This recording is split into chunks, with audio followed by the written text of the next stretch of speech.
Probably the most important thing to realize is that the digital landscape has changed tremendously in the last even just 12 months with the advent, well, not the advent of mobile, but the year of the mobile is finally upon us.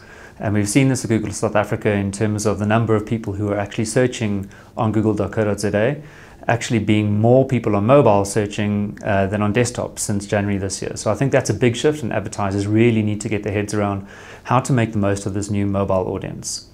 The second really important feature of the market at the moment is the increasing need for sophistication amongst performance advertisers in particular.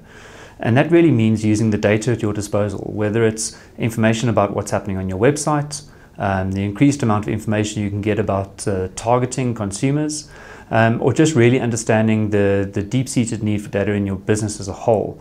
Those are the kind of things that will help you make really good strategic decisions about your media placements in the future if you understand your data. And I'm not sure South African advertisers are really as sophisticated as their compatriots overseas.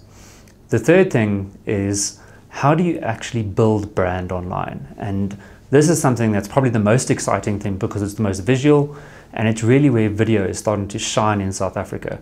Really fantastic examples of brands taking their stories to the internet, primarily using video and reaching an audience that are light television viewers, potentially a little bit younger, where they're actually establishing brand preferences for the first time, but outside of a TV kind of environment.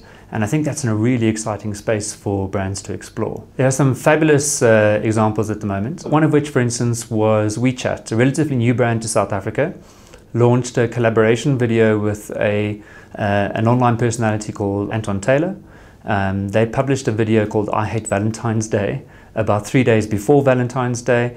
It was a long piece, over 3 minutes long, but achieved something like 350,000 views in South Africa over that 3-day period, which is a really strong showing for a locally produced video with not the highest production values. On the other end of the scale, you've got ads for instance, Mercedes-Benz, who produced a wonderful filmic quality piece about a Mercedes-Benz racing a longboarder down a pass in Franschhoek. Or you've got One Rand Man, which I think is a really interesting piece of content. So both educational, also slightly entertaining, and has been run over several episodes. So you've got quite a few brands who've really, I suppose you could say, embraced the new medium, trying different things, experimenting, and hopefully finding an audience that they wouldn't ordinarily have found using the traditional mix of above the line and outdoor media. The most important thing about the South African digital industry is that it is still growing,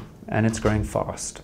As opposed to any other industry at the moment in South Africa, which might be experiencing trouble of all sorts, this has to be one of the fastest growing industries. It's the only one where you have new consumers every day.